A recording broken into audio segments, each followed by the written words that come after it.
ಅಜಿಲಿಯ fancy store ಒಂದರಲ್ಲಿ ನಶೆ ಬರಿಸೋ ಮಾತ್ರೆಗಳು ಸುಲಭವಾಗಿ ಸಿಗುತ್ತವೆ. ವ್ಯಕ್ತಿಯೊಬ್ಬ ನಶೆ ಮಾತ್ರೆಯ ದಾಸನಾಗಿದ್ದ.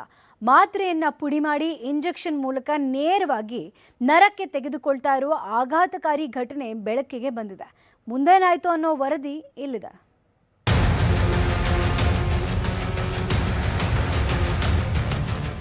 ಇತ್ತೀಚೆಗೆ ಯುವಕರು ಮಾದಕ ವಸ್ತುಗಳ ದಾಸರಾಗ್ತಿದ್ದಾರೆ. ಇನ್ನು ಅತಿಯಾದ ನೋವು ನಿವಾರಕ ಮಾತ್ರೆಯನ್ನ ಮಾದಕ ವಸ್ತುವಿನಂತೆ ಜನರು ಬಳಕೆ ಮಾಡ್ತಿದ್ದಾರೆ.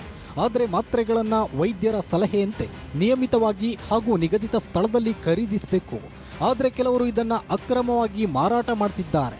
ಆದರೆ ಕೊಪ್ಪಳದ ಗಂಗಾವತಿ ನಗರದಲ್ಲಿ ಸುಲಭವಾಗಿಯೇ ನಶೆಯ ಮಾತ್ರೆಗಳು ಸಿಗುತ್ತಿವೆ. ಈ ದಂಧೆಯಲ್ಲಿ ಮೆಡಿಕಲ್ ಸ್ಟೋರ್ ಒಂದರ ಮಾಲೀಕರ ಕೈವಾಡ ಇದೆ ಎನ್ನಲಾಗ್ತಿದೆ.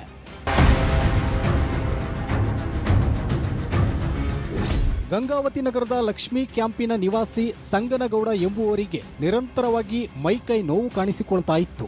ಹಾಗಾಗಿ ನೋವು ನಿವಾರಣೆಗಾಗಿ ಸ್ನೇಹಿತ ಸೋಹೆಲ್ ಸಲಹೆಯಂತೆ ಕೃಷ್ಣ ಫ್ಯಾನ್ಸಿ ಸ್ಟೋರ್ನಲ್ಲಿ ಮಾತ್ರೆ ಖರೀದಿಸಿ ಸೇವಿಸಲು ಆರಂಭಿಸಿದ್ರು.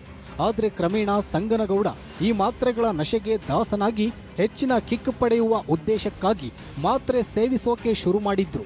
ಅಲ್ಲದೆ ನೀರಿನಲ್ಲಿ ಬೆರೆಸಿ ನೇರವಾಗಿ ಸಿರಿಂಜ್ ಮೂಲಕ ನರಕ್ಕೆ ತೆಗೆದುಕೊಳ್ತಾ ಇದ್ರು.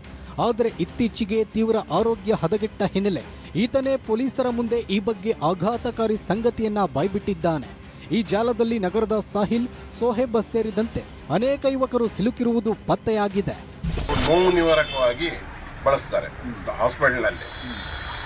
ಹೆಚ್ಚಿನ ಪೇಷಂಟ್ಗೆ ಅತಿ ಅವಶ್ಯಕ ನೋವು ನಿವಾರಕನೂ ಆಗುತ್ತೆ, ಪ್ಲಸ್ ಅದರಿಂದ ಸ್ವಲ್ಪ ಸೆಡೇಷನ್ನು ಬರುತ್ತೆ. ಅದಕ್ಕಾಗಿ ಕೊಡ್ತಾರೆ. ಪೂರ್ತಿ ನೋವು ತಾಳಲಾರ್ದ ಇದ್ದಂಥ ಪೇಷಂಟ್ಗೆ ಅದನ್ನ ವೈದ್ಯರು ಉಪಯೋಗಿಸ್ತಾರೆ. ಏನು ಹೊರಗಡೆ ಮಾರೋಕ್ಕೆ ಸಿಗದೇ ಇಲ್ಲ, ಅದು ನಮ್ಮಲ್ಲಿ ಸಿಗದೇ ಇಲ್ಲ. ವಿತೌಟ್ ಪ್ರಿಸ್ಕ್ರಿಪ್ಷನ್ ಯಾರು ಕೊಡೋದೇ ಇಲ್ಲ. ಶಾಮಿಯಾನ ಕೆಲಸ ಮಾಡ್ತಿದ್ದ ಸಂಗನಗೌಡ ನೀಡಿದ ದೂರಿನ ಆಧಾರದ ಮೇಲೆ ಪೊಲೀಸ್ ಇನ್ಸ್ಪೆಕ್ಟರ್ ಪ್ರಕಾಶ್ ಮಾಳಿ ನೇತೃತ್ವದ ತಂಡ ಕಾರ್ಯಾಚರಣೆಯನ್ನ ನಡೆಸಿದೆ. ದುರ್ಗಾದೇವಿ ಗುಡಿ ಸಮೀಪದಲ್ಲಿರುವ ಕೃಷ್ಣ ಫ್ಯಾನ್ಸಿ ಸ್ಟೋರ್ ಮೇಲೆ ದಿಢೀರ್ ದಾಳಿ ನಡೆಸಿದ್ರು. ಅಂಗಡಿಯಲ್ಲಿದ್ದ ಕಿಶನ್ ಕುಮಾರ್ ಎಂಬಾತನನ್ನ ವಶಕ್ಕೆ ಪಡೆದು ತೀವ್ರ ವಿಚಾರಣೆಗೊಳಪಡಿಸಿದ್ದಾರೆ.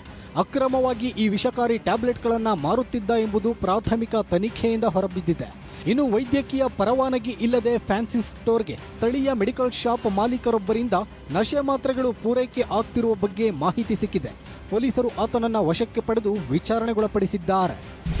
ಔಷಧ ಮಾರಾಟ ಪರವಾನಗಿ ಇಲ್ಲದೆ ರೋಗಿ ಮಾನಸಿಕ ಅಸ್ವತ್ವ ಅಥವಾ ರೋಗಿ ಅಥವಾ ಆ ಔಷಧ ಮೇಲೆ ಡಿಪೆಂಡ್ ಆಗಿರ್ತಕ್ಕಂಥ ವ್ಯಕ್ತಿಗೆ ಅದನ್ನು ಮಾರಾಟ ಮಾಡಲಾಗಿದೆ. ನಿನ್ನೆ ಪೊಲೀಸರು ಈ ಅಂಗಡಿಯ ಮೇಲೆ ದಾಳಿ ಮಾಡಿ ಆ ಔಷಧಗಳನ್ನು ವಶಪಡಿಸಿಕೊಂಡಿದ್ದಾರೆ. ಒಟ್ಟಾರೆ ಕೈಗೆಟಕುವ ಹಾಗೆ ಮಾದಕ ವಸ್ತುಗಳು ಸಿಕ್ತಿರೋದು ನಿಜಕ್ಕೂ ಆತಂಕಕಾರಿ ಸಂಗತಿಯಾಗಿದೆ. ಈ ಕುರಿತು ಸಂಬಂಧಪಟ್ಟವರು ಕಟ್ಟುನಿಟ್ಟಿನ ಕ್ರಮ ಕೈಗೊಳ್ಳಬೇಕಾಗಿದೆ. ಶರಣಪ್ಪ ಬಾಚಲಾಪುರ, ನ್ಯೂಸ್ 18 ಕೊಪ್ಪಳ.